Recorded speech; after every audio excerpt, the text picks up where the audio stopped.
দেখুন, যদি আপনি দেখছেন আপনার সময় একদমই ভালো যাচ্ছে না, আপনার দুর্ভাগ্য আপনাকে পিছু ছাড়ছে না, আপনার সৌভাগ্য আপনার হাতের মধ্যেই আছে, কি করবেন?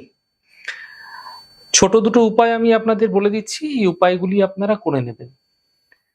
খুব ভালো ফলাফল পাবেন, এই বেশি অর্থ খরচও আপনাকে করতে হচ্ছে না। প্রত্যেক শনিবার দিনে অথবা প্রত্যেক দিনও আপনারা করতে পারেন। আপনারা কি করবেন? চিনিকে ভালো করে গুঁড়ো করে নিন।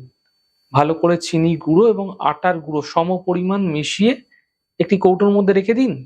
প্রতিদিন যেকোনো গাছের গোড়ায় অথবা যেখানে পিঁপড়ে আসা যাওয়া করে এরকম জায়গায় আপনারা প্রত্যেকদিন পিঁপড়েকে খেতে দিন। অথবা গৃহের বাইরে কোনো একটি কোণে রেখে দিন যেখানে পিঁপড়ে আসতে পারে এরকম এরকম জায়গায়। কালো পিঁপড়ে যখন খাবে আপনার জীবনে যত দুর্ভোগ চলছে না তা ধীরে, ধীরে দেখবেন দূর হয়ে যেতে আপনি দেখতে পাবেন। এর সঙ্গে, সঙ্গে প্রত্যেক শনিবার অথবা প্রতিদিন কাককে গাঁটিয়া, যে গাঁটিয়া কিনতে পাওয়া যায় সেই গাঁটিয়া আপনারা কাককে খেতে দিন।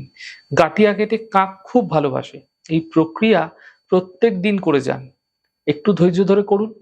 এতে আপনাদের দুর্ভাগ্য যা আপনার পিছু আ মানে ছাড়ছিল না, কোনো না কোনোভাবে দুর্ভাগ্য লেগেই ছিল সমস্ত কাজে, সেই দুর্ভাগ্য ধীরে, ধীরে দূর হতে আপনারা দেখতে পাবেন।